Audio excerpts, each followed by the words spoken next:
pag-aaral sa pagkakataon pong ito ay ang ganitong pahayag, ang espiritu ng hula na buong tiwalang pinatutunayan ng mga kaanib sa Iglesia ng Diyos na Buhay kay Kristo Jesus. Ito pong salitang buong tiwalang pinatutunayan. Tawag po dyan, matters of confident assertion.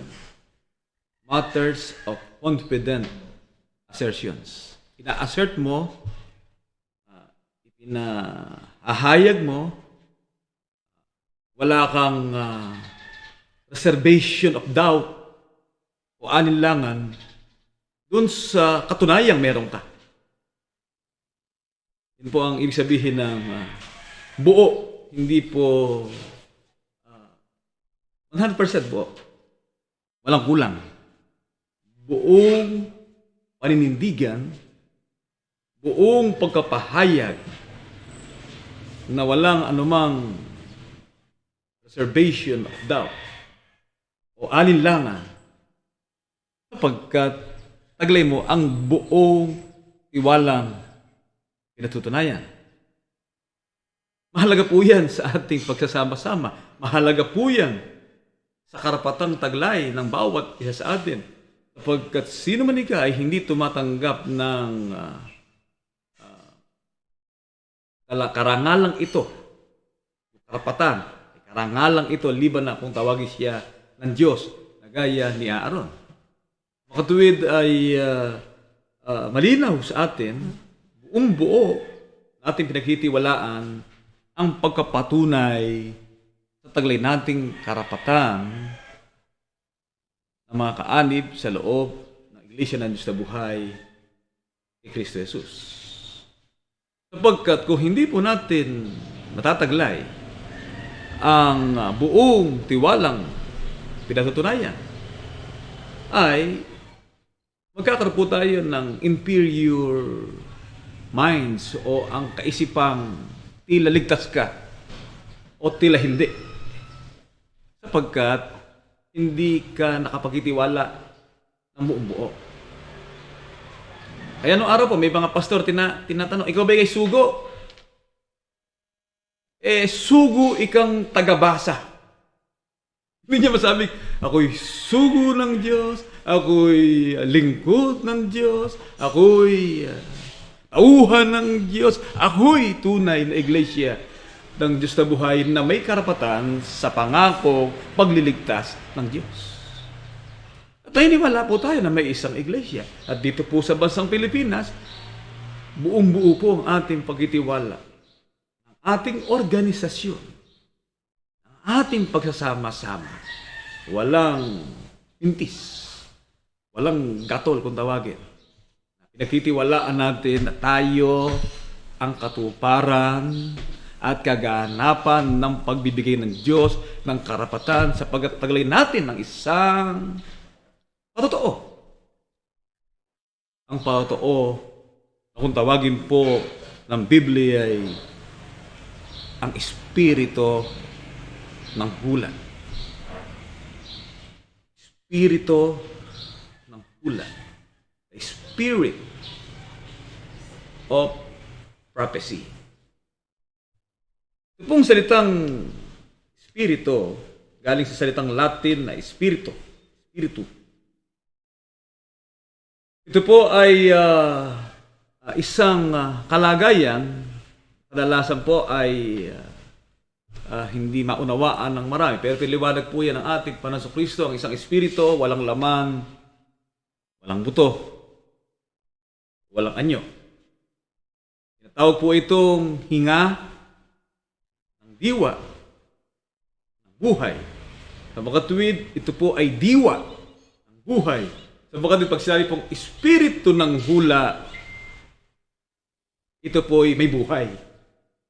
Kaya espiritu ng hula, ito po ay isang kalagayan na dapat mataglay na kalagayan o prinsipyo ng mga kapatid sa loob ng iglesia ng Diyos na buhay.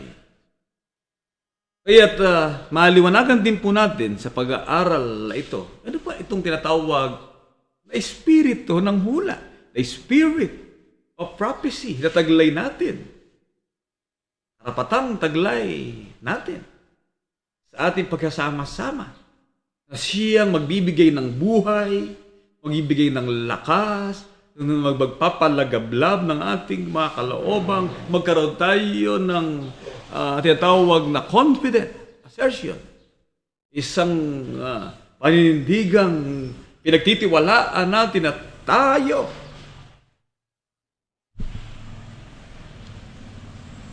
ang nagtaglay ng patotoo ng espiritu ng hula, prophecy, hula. Hindi po ito hula ng tao, ito po ay hula na mula sa Diyos. Mga bagay na magaganap sa darating na panahon, ngunit magkakaroon ito ng buhay, ng diwa ng buhay sa mga kaanib sa loob na iglesia ng sa buhay.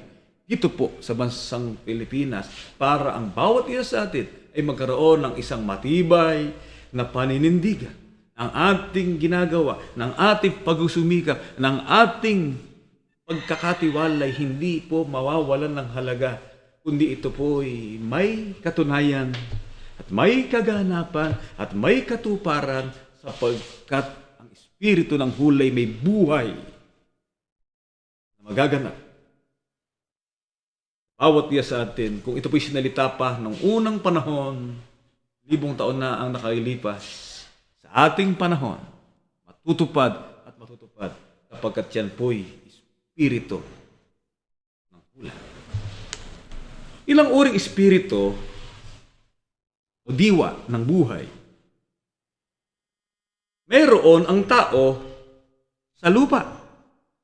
Ilan? Aklat po na unang Juan 4, ang talata po ay 6. Ito po ang nakasulat at pakinggan po natin mga kapatid. Ito po ang pagtuturo. 4, ang talata po ay 6. Tayo nga'y sa Diyos. Liwanag po ang pahayag na ito ni Apostol Juan. Tayo nga'y sa Diyos. Ang nakakakilala sa Diyos ay dumirinig sa atin. Ang hindi sa Diyos ay hindi dumirinig sa atin. Dito ating nakikilala ang espiritu ng katotohanan at ang espiritu ng kamalian. Meron pong dalawang espiritu, taglay ang tao dito sa daigdig, ito po sa lupa. Ang sabi po ng Biblia, ang espiritu ng katotohanan or the spirit of truth at ang espiritu ng kamalian or the spirit of error. Spirit of error, espiritu ng kamalian, spirit of truth o espiritu ng katotohanan. Ito pong espiritu ng kamalian, una po natin liwanagin yan, alin po ba ang espiritu ng kamalian o spirit of error na ipinagsusumakit ng maraming tao? Aklat ng Roma 10:2 hanggang 3 ay ganito po ang nakasulat. At unang Timoteo 1:7. Sapagkat sila'y pinatototohanan ko na may mga pagmamalasakit sa Diyos. Datapwat hindi ayon sa pagkakilala. Sapagkat sa hindi nila pagkaalam ng katwiran ng Diyos at sa pagsusumakit na maitayo ang sariling kanila, ay hindi sila napasakop sa katwiran ng Diyos. Kinakilala po dito ni Apostol Pablo na may mga taong hindi po matatawaran ng kanilang pagmamalasakit. Ang pag-uukol nila ng panahon, ang kanilang marubdob na damdamin ng pag-aalay, ng paglilingkod at pagsamba sa Diyos. Ang kanila po pagbubuhos ng kanilang panahon, lakas at salapi ay ginugugol sapagkat tunay po ika. Totoo na sila'y may pagmamalasakit sa Diyos. Ngunit hindi po sapat ang pagmamalasakit lamang.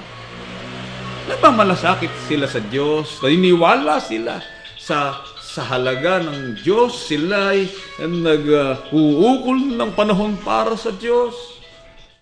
Ngunit hindi po sapat ang malasakit lamang.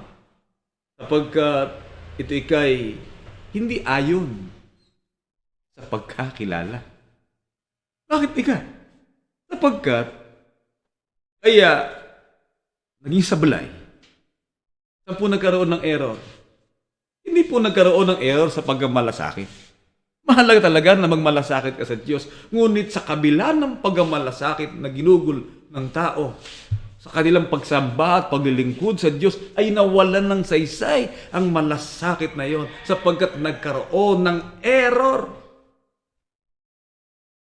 Ang spirit of error, ang espiritu ng kamalian ay sumaka nila. Bakit? Sapagkat hindi po sila napailalim sa kapangyarihan. Hindi po sila napasako sa katwiran ng Diyos. Bakit po? Sapagkat sila po ay nagsubakit na maitayo ang sariling kanila. At hindi po sa ganang sariling ukol katwiran ng Diyos. Kaya mga kapatid, kung titingnan po natin yung ibang relihiyon, may pagsamba ng Miyerkules, may pagsamba ng Huwebes, may pagsamba ng Biyernes, may pagsamba ng Sabado, araw-araw po sumasampa, may mga prayer meeting. Hindi po matatawaran ang kanilang malasakit. Ang ating po mga kababayang Muslim, 5 beses nagdadasal. Araw-araw, hindi basta dasal lang, kundi dasal na nakatuwad. Sa kanila pong pag-uukol ng marubdob na damdamin ng pagpapasalamat at pagkilala sa pinaniwalaan nilang Diyos. Ngunit yan po'y, sabi ng Diyos, hindi sapat ang malasakit lamang sapagkat nagkaroon po ng spirit of error, sumablay sa katwiran. Aklat po na unang Timoteo, 1:7. Pakinggan po natin. Ang patotoo ng Biblia. 1, talatang 7. Ito po ang ibinunga na nagsisipag nasang maging mga guro ng kautusan. Bagamat di nila natatalastas kahit ang kanilang sinasabi. Nadinig ko nga po isang pastor Godhead. God the Son, God the Father, God the Spirit. Sa ilalim ika ng Godhead o Trinity. Tanong, nakatalastas ba siya sabi mo? Basahin mo sa Biblia. Nasaan mababasa ang Trinity? Saan mababasa ang salitang Godhead? Ang Espiritu Santo ay kapantay ng Diyos sa kalagayan. Ibang kalagayan, ngunit nagkaisa sa ilalim ng isang Godhead. Wala pong Godhead sa Biblia. God the Father, God the Son, God the Holy Spirit, under the Godhead. The Son, the Father, and the Spirit, under the one God o Godhead. Wala po nun.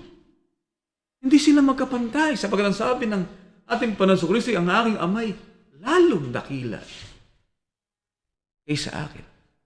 Ang aking amay lalong dakila. Kaya po, hindi ka nila alam o natatalastas. Kahit ang kanilang sinasabi, pagdating po sa patunay, o ang kanilang buong tiwala, pinatutunayan, yung pag-iral. Ano ang patunay ng iyong pag-iral? Ikaw nga, ang may karapatang tumanggap ng karangalang ito. Nakabahagi ka sa banal na pagtawag ng Diyos. Kadalasan po sinasabi, praise God, praise the Lord. Tayo po'y tinawag ng Diyos. Tayo po'y mga anak ng Diyos. Hindi po lahat ay anak ng Diyos. Hindi po lahat ay dumirinig sa atin. Pagkat ang sabi po ng mga apostol, ang hindi dumirinig sa atin ay hindi sa atin. Nalalaman nating tayo'y sa Diyos. Yun ang matibay na buong tiwalang pinatutunayan. Nalalaman natin tayo'y sa Diyos. There is no reservation of doubt.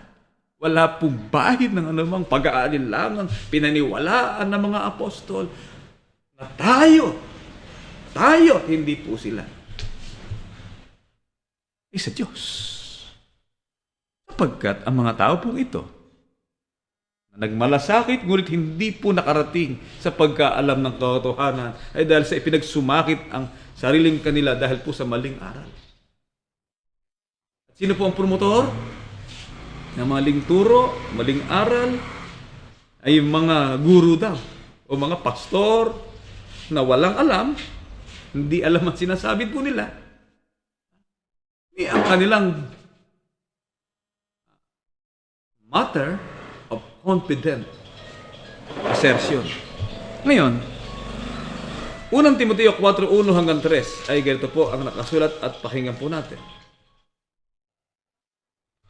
Ano pang tawag sa gayong uring aral?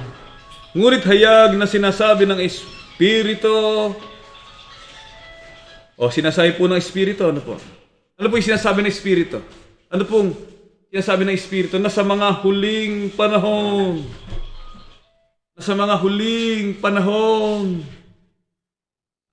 Sinasabi ng Espiritu na sa mga huling panahon. Ang panahon po ay binubuo ng 3 panahon. Panahon ng mga patriarka. Panahon ng mga propeta at tinatawag na mga huling panahon. Ang huling panahon po ay nagsimula mula sa ating Panginoong Kristo at tumatagos hanggang sa ating panahon. Ang espiritu ng hula. Ano po yung hula? Sa mga huling panahon. Ano ang sabi ng espiritu ng hula? Ang iba'y maghisalikod sa pananampalataya. Kaya nagsimula po ang pagtalikod nung mamamatay ang mga apostol. Ang sabi ng mga apostol, tunay po ika, kapag kawala namin, ipapasok sa inyo ang mga bulaang propeta at ang mga ganit na lobo na manggagaling din ika sa mga kasamahan din ninyo. 20:29 na aklat ng gawa. Aking talastas na pag-alis ko sa makatwid ay ang pagkamatay ng mga apostol ay magsisipasok sa inyo ang mga ganit na lobo na hindi magpapatawad sa kawan. Magsisilitaw sa kasamahan din ninyo. Ang taong magsasalita ng mga bagay na masama upang magdala ng mga alagad sa kanilang hulihan. Inihula rin po ng Espiritu na meron magsisitalikod at ang magtatalikod ay galing din sa loob. Naganap po yan nang mamatay ang mga apostol. Binago po nila ang aral. Aral tungkol sa isang Diyos. Ang aral tungkol kay Kristo Jesus. Ang aral kung ano ang tinatawag na espiritu ng hula. Ang ginawa po nila, pinag-isa po nila yan. Inumbay nila sa itinatawag nilang Godhead. Nung araw po kasi, ang tawag nila Trinity.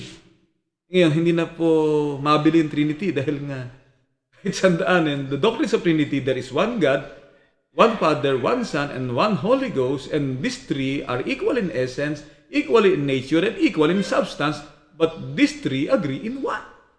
With equal power, walang nauna, walang nahuli, walang mababa, walang mataas, silang lahat ay pantay-pantay. Hindi na po uubra yung pantay-pantay. Sabi ni Kristo, Diyos ko, aking Diyos at inyong Diyos. Aking Ama at inyong Ama. Ako'y pasa sa Ama sapagkat ang Ama, hindi ko kapantay. Siya'y dakila kaysa akin. Paano ngayon naging pantay ang tatlo na nagkaisa? Bandang huli, dahil sa hihirapan na silang ipanindigan ang tinatawag na pantay-pantay, ginawa na lang Godhead. Kasi merong maling salin na mabasa po Godhead. Pero sa original na talata ng Biblia, wala po noon. Kaya siya sabi ng Espiritu, mag-iisitalikod sa pananampalataya at makikinig sa mga Espiritu mapanghikayat. Ano po sabi? Mga Espiritu mapanghikayat at sa mga aral ng mga demonyo. Pero palang aral ng mga demonyo. Sa pamamagitan ng pagkapaimabaw, ng mga tao na nagsisipagsalita na makasinungalingan, na hinirohan ng kanilang mga sariling budhi na waring bakal na nagbabaga. Kapag paano po, bakit po sinabi na hinirohan ang kanilang budhi? Nung araw po, ang kapatid na Yumao, nag-aalaga ng baka. Ngayon, ang baka mo, para huwag mawala, yung tatak na nandun. Pagawa siya ng hero. Yung hero na yun, bakal po yun, na may nakalagay, yung initial mo, ACS, o kaya kung may bakahan ka, ganito, ang initial mo, bilog yun. Merong nakalagay na, ang ginagawa po doon, ay sinusubo yun sa, sa apoy. Pagbabagahin yun, parang si kapatid na, si Panday, kapatid na George, Panday yan nang gumagawa ng itak. Kukuha siya ng melye, pagbabagahin niya yun. Yung bakal na yun, saka ngayon pupukpukin. Ngayon, yung hair na yun, pinagbaga mo yun. At yun na itinatak sa baka, talagang umaatukan ng baka. Sa hirap. Ngayon, bakit bakal hinirohan ng kanilang budhi? Yung budhi ang hinirohan. Kasi pag ikaw ay pinaso ng bakal na yun na nagbabaga, sa una, maramdam mo ang hapde. Pero sa huli, manhid na ang buong katawan mo. Ang tao po, naging manhid ang budhi. Na kahit ano lang ang dumating, tanggap. Gaya nga na sinasabi sa ating awit, ay yung lupang tigang. Kahit ihi ng kabayo, ihi ng kalaraw, ihi ng anumang klase ng tubig na dumapo sa kanya, sisip-sipin niya yun. Tatanggapin niya. Ganyan po ang nangyari sa tao. Mga espiritu mapanghikayat, lahat ng aral na dumating, tanggap niya. Na walang anumang pagtutol sa mga bagay na kung yung bay sa Diyos, at yung bay nakasulat sa Biblia, ang tao po'y nahikayat pagsunod dahil manhid na ang diwa. Manhid na ang kalooban. Nawalan na pong sela. Isipin mo Si Maria, tinawag na ina ng Diyos. Mother of God. Mother of God. We beseech in your mercy. Ina ng Diyos. Ina ng Diyos. Kami humihingi ng iyong tulong. Saan po nangyari sa Biblia na ang Diyos ay may ina? Tanggap yan ng tao. Pinaniniwalaan niya ng maraming nahikayat ng paniniwalang yan na si Maria ay ina ng Diyos. Banahuli po, hindi lang basta ina. Ang tawagin po nila sa tinatawag na Marian cult sa Vatican City, tinatawag po nilang Mary, the co-redemptrix, Mary, the co-mediatrix. Co-mediatrix, isabihin, dalawa yung pwedeng maging tagapamagitan sa Diyos. Pwede si Kristo, pwede si Maria, dahil kapwa sila magkapantay. Co-redemptrix, si Kristo tagapagligtas, anak lang siya, nanay niya tagapagligtas din, sapagkat siya ay ina. O redemptrix o kapwa manunubos. Saan po mababasa sa Biblia na si Maria ay kapwa manunubos? Si Maria ay kapwa tagapagligtas. At si Maria ay kapwa tagapamagitan sa Diyos. O mediatrix or mediator to God. Mga kapatid, natanggap po yan ng lahat ng tao. Kaya, naman ng huli, doon sa simbahang ding ating kinagisnan, naganap po sa kanila, ay pinagbabawal ang pag-aasawa.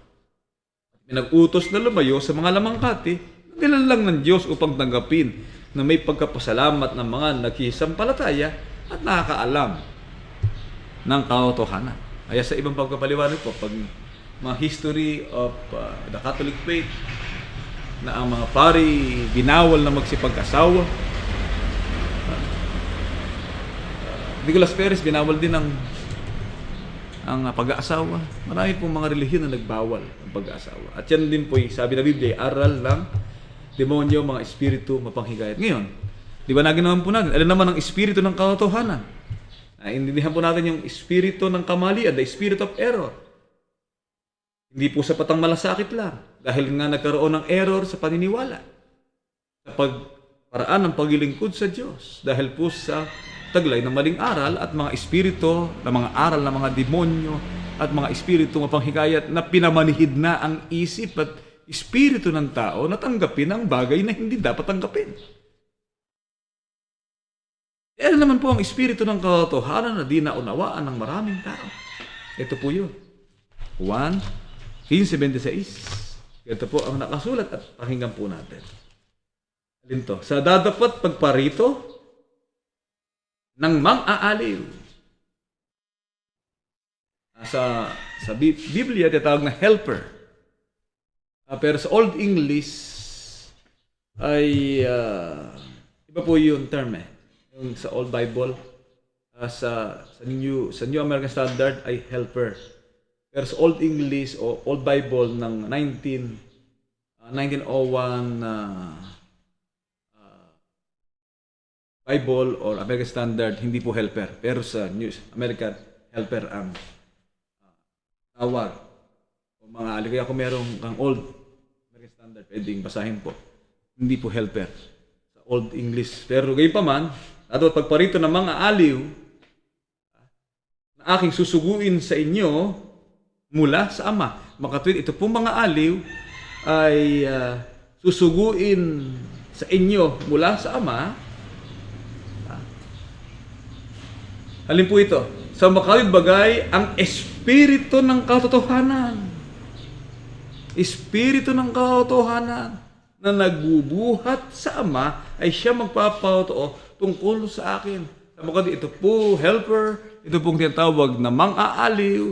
Ito po ang tinatawag na espiritu ng katotohanan na nagbubuhat sa Ama na isusugo po sa atin. At kung ito po'y maisugo sa atin o maipadala sa atin o maihatid sa atin, makatid iba po ang kahulugan ng ang pinag-uukulan ng salitang espiritu ng katotohanan, sapagkat ang espiritu ng katotohanan o mga aliw, ano po ang malaking pakinabang sa tao na tumanggap ng espiritu ng katotohanan. Gayunman, kung siya ang espiritu ng katotohanan, 16:13, ay dumating, ay papatnubayan niya kayo sa buong katotohanan. Kaya itong espiritu ng katotohanan na pakinggan po natin at ating pong tandaan, tinatawag po na mang-aaliw. Sapagkat sa unang bahagi, nadinig po natin, 15:26, pagparito ng mga aliw sa makadbagay o ang espiritu ng katotohanan, bakit ang espiritu ng katotohanan, yan ang tinatawag na mga aliw. Na kung ang espiritu ng katotohanan ay dumating, ay papatnubayan niya kayo sa buong katotohanan. Sapagkat hindi siya nagsasalita mula sa kanyang sarili, kundi kung anumang bagay na kanyang marinig, ang mga ito ang kanyang sasalitain, at kanyang ipapahayag sa inyo ang mga bagay, alin po, ang mga bagay na magsisidating. Kaya, papasinin po natin, ang mga aliw, tinatawag na espiritu ng katotohanan, magkapahayag ng mga bagay na magpapaalala sa atin, at ang mga bagay na magsisidating. Magsisidating sapagkat darating. Nung salitain, tinatawag po na prophecy. Pag naganap na, yun na ang katuparan ng propesiya, pagdating na ng espiritu ng katotohanan. Mga kapatid, kaya ito pong tinatawag na espiritu ng katotohanan o tinatawag ng mga aliw, Ito po ang mismong ang Holy Spirit. Siya mismo ang Espiritu Santo. Mga kapatid, ang banal na Espiritu na, ang sabi po ng Biblia, na susuguin sa inyo mula sa Ama. Kaya, sa 14:26 na aklat ng Juan, dapat ang mga aliw, tinig po natin, sa makatwid bagay, ang Espiritu Santo. Ano po ang sabi ng Biblia? Ang mga aliw, di po ba siya rin ang Espiritu ng katotohanan na tinatawag din sa makatwid bagay ang Espiritu Santo na susuguin ng Ama sa aking pangalan. Makatwid ang Espiritu Santo isinusugo ng Ama sa pangalan ni Jesus. Ano po ang malaking pakinabang na ito? Kung ito po ay tanggapin ng tao, siya ang magtuturo sa inyo ng lahat ng mga bagay. Magtuturo sa inyo ng lahat ng mga bagay at magpapaalala ng lahat ng sa inyo ay aking sinabi. Kaya po napakaliwanag na ito ng talata ng Biblia na ang Espiritu ng katotohanan, kapakatwid, ay ang Espiritu Santo o tinatawag na mga aliw, ang tinatawag na Espiritu Santo o mga aliw o Espiritu ng katotohanan. Ngayon, paano po natin ito matitiyak? Mga kapatid, ito nga ay dumating sa atin. Paano natin masisiguro? Taglay natin. Ang Espiritu Santo o banal na diwa, una-una, kaya mo masasabing taglay mo, ang Espiritu Santo, tinuturuan ka ng lahat ng bagay. Pag hindi ka natuto, wala sa iyo ang Espiritu Santo. Pag ikaw ay nagtaglay ng spirit of error, ng kamaliang aral, wala sa iyo ang Espiritu Santo. At dito po sa talatang ito, mga kapatid, maliwanag, ang Espiritu Santo ay hindi part of Godhead. At hindi siya kapantay ng Ama. Meron ba namang kapantay na inuutusan? Sino ang mas mataas? Yung nag-utos o inutusan? Sino mas mataas? Yun pong inutusan. Sino ang mas mataas? Isinugo o nagsugo? Hindi sila magkapantay. Kasi ang Espiritu Santo, sinusugo ng Ama sa pangalan ni Jesus, at ang Espiritu Santo, isinusugo rin mismo ng ating Panginoong Hesukristo. Mga kapatid, at ipasinin po ninyo, hindi na pwede yung Godhead na ipinakikilala po nila sa 14:26, at pagparito ng mga aliw. Sino po ba mga aliw? Yan po ang Espiritu Santo. Sino ang magsusugo? Hindi po ang Ama ang nagsugo sa talatang ito. Ang nag-utos naman dito sa Espiritu Santo, si Kristo. Aking susuguin sa inyo. Mula sa Ama, sa makatwid ang Espiritu Santo o mga aliw o banal na diwa ng buhay, inaisusugo ni Kristo. At ang mga aliw na banal na diwa ng buhay ay naisusugo rin ng Ama sa pangalan ni Kristo. Ang makatwid, hindi ka pantay.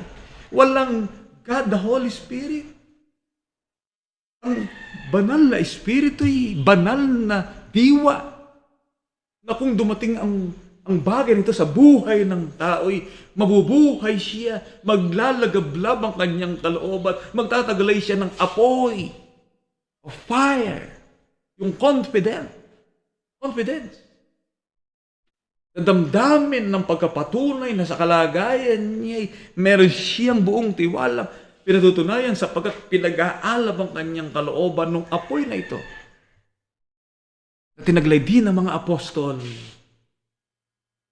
panahon ng araw ng Pentecostes. Ano nyo ba mga kapatid yung naging history?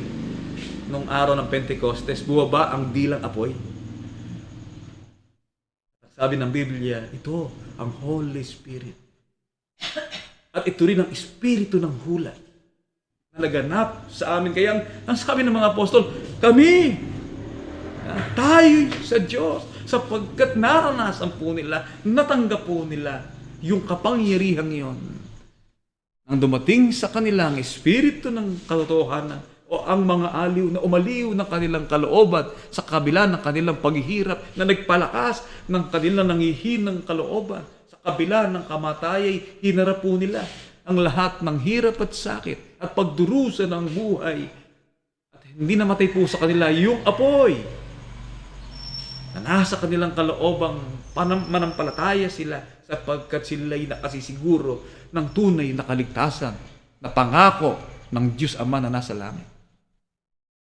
Kaya nung naninindigan po ang mga apostol, nais ko po basahin, pagkat huling talata na po, ito, huling tanong na, para lang natin maipakilala yung aral ng Trinity na graduate sa aral ng mga protestanting Godhead. Godhead, wala po. Hindi pwedeng kapantay. Espiritu Santo, Diyos, kapantay ng Diyos, ng Ama, ng Anak. Meron bang kapantayin na sinusugo mo, inuutusan mo? Pag magkapantay kayo, pag nautusan mo, hindi na kayo magkapantay. Kaya ang Espiritu Santo, nasa third level, mas mababa sa anak. Ang anak naman, mas mababa sa Ama, sapagkat ang Ama, lalong dakila. Hindi ba pwedeng maging formula kailanman at hindi kailanman ma-accept ang Biblia ng katunayan at ng katwiran ng aral ng Godhead o ang tinatawag na Trinity. Na sila'y nagkaisa sa tatlong kalagayan na naging isang Diyos. Mga kapatid, pakinggan po natin, nais ko po sariwain lang o ipaalala, ano po yung nangyari? Kapag dito, maliwanag yung kaganapan sa mga apostol. Mga kapatid, may mga nagisitahan nga sa Jerusalem ng mga Hudyo, 2:5. Nais ko po ipakilala nito. Kalat ng gawa. Mga lalaki reliyoso na buhat sa bawat bansa sa ilalim ng langit. At nang marinig ang ugong na ito, ay nagkatipon ng karamihan at nangamaang sapagkat sa kanila'y narinig ng bawat isa sinasalita ang kanilang sariling wika. At silang lahat, at sa talatang 2, at nang dumating, 2:1, at nang dumating ang araw ng Pentecostes, silang lahat ay nagkakatipon sa isang dako, ang mga apostol. Bilang dumating mula sa langit ang isang ugong na gaya ng isang humahagibis na hanging malakas. At pinuno ang buong bahay ng kanilang kinauupuan. At sa kanila'y may napakitang mga dilang kawangis na apoy. Yung pong hanging malakas na yun, umuugo sa loob ng kwarto, sa loob ng bahay. At habang umuugo ang hanging malakas na yon, ay may buwabang dilang apoy na bumaba sa ulo ng mga apostol. Nabuwaba sa kalagayan ng mga apostol at nagkabahabahagi. Yung dilang apoy na yun, nagkabahabahagi. Ay dumapo sa bawat isa sa kanila at silang lahat, yung mga apostol na naroon ay nangapuspos ng Espiritu Santo. Ay mga dilang apoy na yun. Na bumaba sa kanila ay napuspos sila ng Espiritu Santo at nagpasimulang magsalita ng iba't ibang wika ayon sa pinagkakaloob ng Espiritu na kanilang salitain. Nung madinig ng ibang mga tao, kasi Arabo, Libya, Pampilya, Judea, Cappadocia, Punto, Asia, Cretense, Arabe,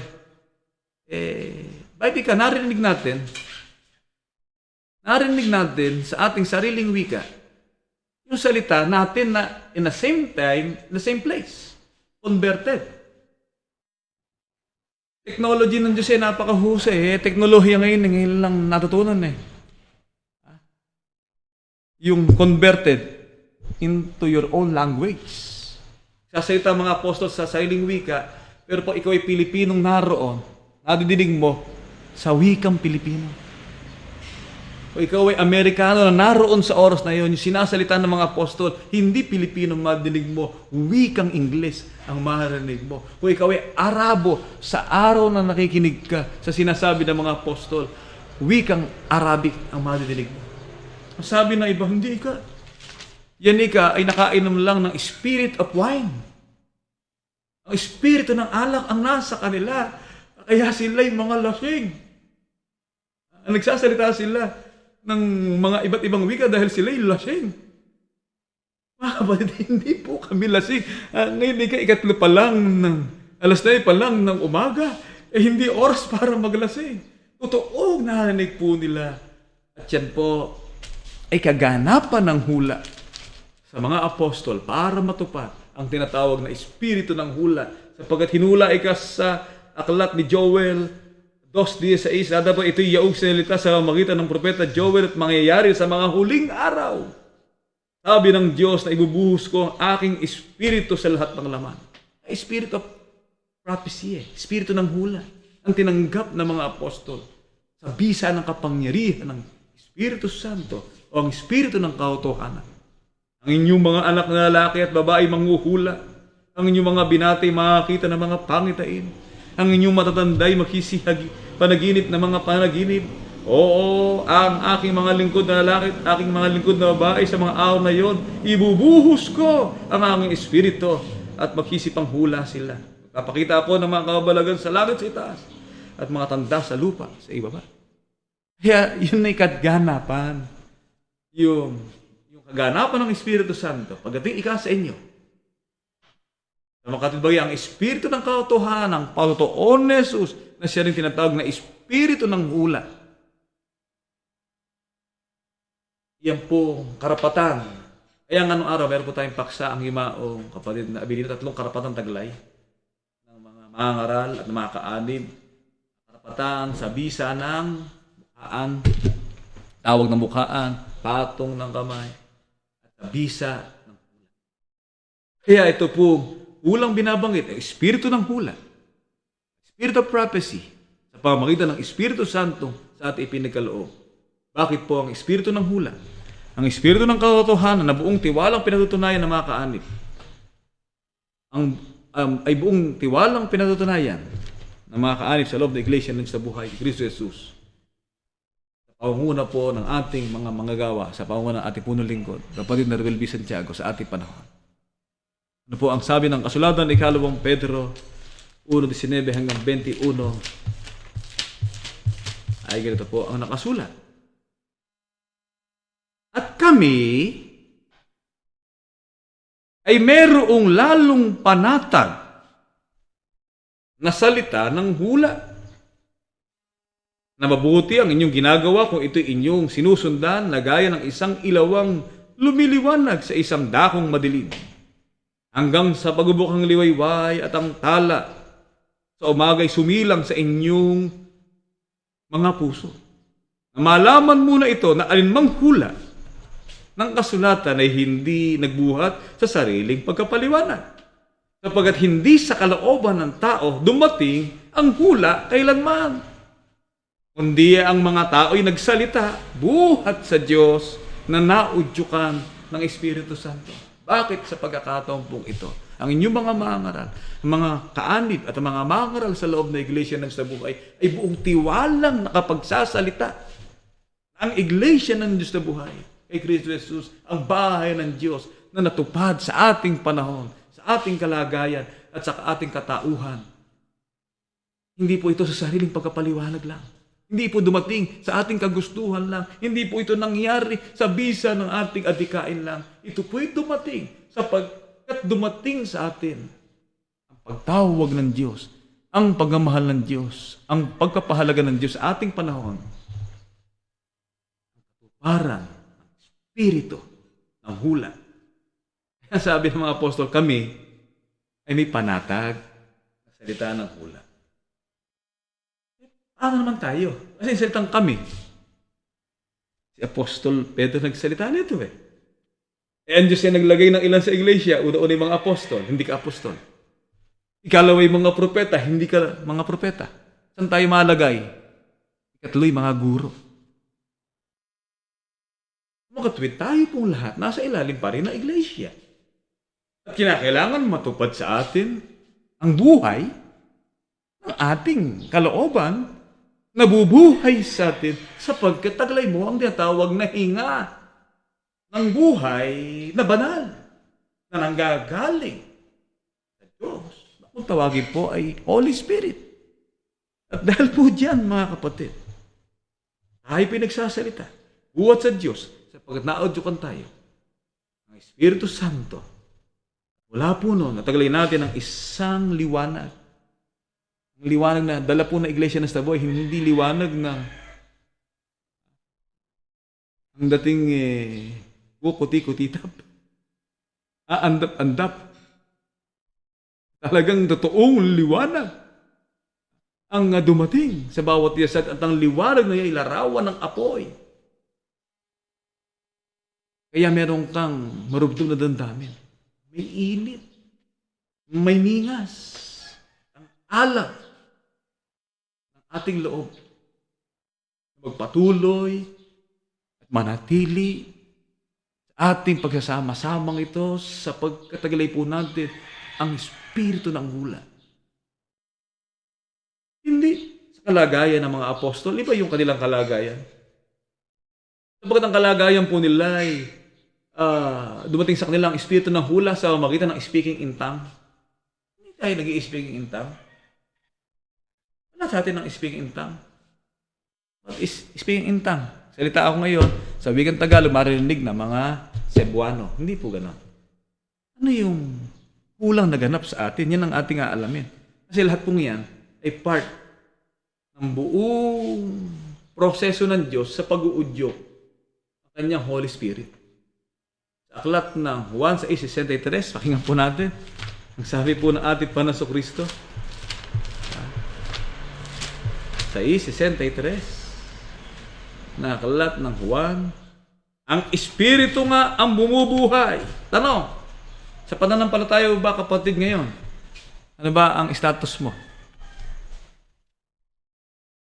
Hindi po natin tanungin buhay ba ang iyong kalooban? O nang hihina ang iyong loob? Nakawalan ka na ba ng tiwalang pinatutunayan sa sarili mo? Ano na ba ang status? Kaya po, tanungin natin ang ating sarili. Kasi sabi ng Biblia, ang Espiritu nga ang bumubuhay.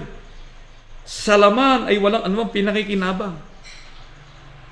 Totoo naman po yun Mga kapatid, bagamat tayo nasa buhay na ito, lahat po niyan mawawala.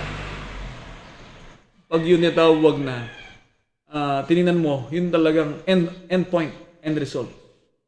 Lahat ng pag-isikap ng tao. The fame and glory. Pag manonood ka ng social media ngayon, ang sikat na sikat ngayon, si Amy Marcos, si Imelda Marcos, mga Marcos. Pero sa isang bahagi ng social media, si Chris Aquino hindi na maigalaw ang katawan. Pinoy ay patay na. Nagbago ng lahat. Pero, pag nagbago uli ang ikot ng mundo, tawag po doon, gulong ng kapalaran, gulong ng buhay. Mana sa itaas, muling mapailalim. History will repeat itself. It is a new military coup. Ibang kapala, kaya mabigat daw yung kalagayan ng mga victorious ngayon. Mga kapatid. Kasi 31 million votes ang overwhelming na pinaniwalaan ng tao. Kaya pag hindi ka nakapagpakita ng buong katunayan na ikaw nga ang karapat-dapat sa iyong legacy ng pamumuno. Kaya sabi na iba, maganda gawa ng Truth Commission, makita talaga yung pagkakamali, tanggapin. Ano ang maganda? At talagang buong panahong gugulin ng araw sa gobyerno. Iayos. Sapagkat pag hindi, yung 31 milyong yan, ay bundok na tatabon sa iyo. Ganyan po ang panunungkulan, mabigat. Ang tinatawag na pamahala. We will judge by history. Ikaw ay hahatulan ng kasaysayan. Kaya ang mga apostol, nakita nila, hindi. Wala kaming tahanan, wala kaming pag-aari, pero we will judge by the history na kami sa Diyos. ng aming pananampalataya ay hindi maaari pasukuin ng anumang kahirapan ng buhay. At hindi po ng apoy na dumapo sa kanila. Napakatindi po ng apoy na yan. Nang dapo sila apoy, naglalagab-lab ang loob nila. Yung kamatayan, wala. Hindi nila inindi kamatayan, nawalan sila ng takot. Eh, sa human nature po, yung takot, dumarating yan eh. Kasakit ka, hirap ang buhay mo, tagtad ka sa utang, hindi ka makabangon sa kahirapan. Eh, nanginginig ang kalooban mo, hindi ka mapalagay, hindi ka makatulog. Pero ang mga apostol, ano po, ang isang strong points na meron sila para manatili sa alab ng kanilang kalooban. Yan po ang tinatawag na espiritu ng hula. Kaya ang sabi ng kasulatan, ang espiritu nga ang bubuhay, yan ang bubuhay ng iyong nangihinang loob. Kung ikaw kapatid may sakit ngayon, kung ikaw kapatid ay nangihina ngayon, kung ikaw kapatid ay nawawala ng pag-asa ngayon, bubuhayin ka ng hinga ng diwa, ng pag-asa, ng pagpapasalamat, ng pag-ibig, sapagkat nasa iyo ang Espiritu Santo na magtuturo sa iyo at magpapaalala sa iyo ng lahat ng mga bagay na sinabi ng ating Panginoon Kristo. Iniiwan ko sa inyo ang kapayapaan. Aking dinaig ang sanglibutan. Lakasan ninyo ang inyong mga kalooban. Mga kapatid, kaya kalagayan po ito, sabi ni Kristo, ang Espiritu nga umubuhay, sa laman ay walang anumang pinakikinabang ang salitang sinalita ko sa inyo. Napakaganda po ng talatang ito. Pawang Espiritu, pawang buhay. Kaya mas mahalaga po na lalo nating palakasin ang ating Espiritu. Espiritong ipinagkaloob ng Diyos sa bawat tiya sa atin sapagkat ito. Ang salita ni Jesus, yan ang pautuon ni Jesus, ng ating Panginoon Kristo, yan din ang tinatawag na Spirit of Prophecy, Espiritu ng hula, na naganap sa mga apostol, nagaganap din sa atin sa huling kapanahunang ito, 19 Gs na aklat ng Apokalipsis. Pakinggan po natin. 19 talatang Gs. At ako'y nagpatira pa sa kanyang paanan upang siya aking sambahin. At sinabi niya sa akin, ingatan mo, huwag gawin iyan. Ako'y kapwa mo, alipin at ng iyong mga kapatid na merong patotoo ni Jesus. Eh, mahalaga po yung patotoo. Eh, anong patotoo sa atin? Ang patotoo sa mga apostol, naganap na sa kanila. Pero ang huling kapanahon ito ay kinakailangan ding maranasan at matanggap ng bawat iya sa atin yung Espiritong ito. Sumamba ka sa Diyos sapagkat ang patotoo ni Jesus ay siyang Espiritu ng hula. Spirit of prophecy. Ay siya ring Espiritu ng katotohanan. Ay siya ring Espiritu Santo na sa huling kapanahon ito'y nag-uudyok sa bawat iya sa atin upang tayo po ay manatili sa pagsamba sa Diyos. Kaya sa patotoo ni Jesus tungkol sa atin, bagamat ito po'y mahabang paliwanagan, yung hula na nagharap sa atin, pero nagsimula po yan doon sa aklat ng Juan 16, yung pag-asang dumating sa atin, yung hula tungkol sa atin. Sabi ng ating Panginoon Kristo, meron akong ibang mga tupa na hindi sa kulungang ito. Asang kulungan? Kulungan ng Iglesia ni Cristo. Kulungan ng Katoliko na nasa maling aral. Kasi po, kasi ang hula sa atin, sila ay kanamamali sa diwa, darating sa pagkaunawa. Kaya hindi pa pwedeng sabihin, kayo manigay galing kay Peres Tanong, si Peres ba nakarating sa katotohanan? Nahiwalay sa katotohanan. Sapagkat pinagbawal niya ang pag-aasawa. Tinuro niya ang punong kahoy ng buhay ay siya. Hindi ba ikaw si Peres galing sa iglesia ni Kristo? Totoo. Di Manalo. Sabihin naman ng Sabadista, hindi ka. Si Manalo galing sa Sabadista. Pasto ng Sabadista. Kapag nadinig po ngayon ng grupo na mga Disciples of Christ. Ang Sabadista galing sa Disciples of Christ. Sabihin ng Disciples of Christ, ang Disciples of Christ ay galing sa Protestant group. Lutero.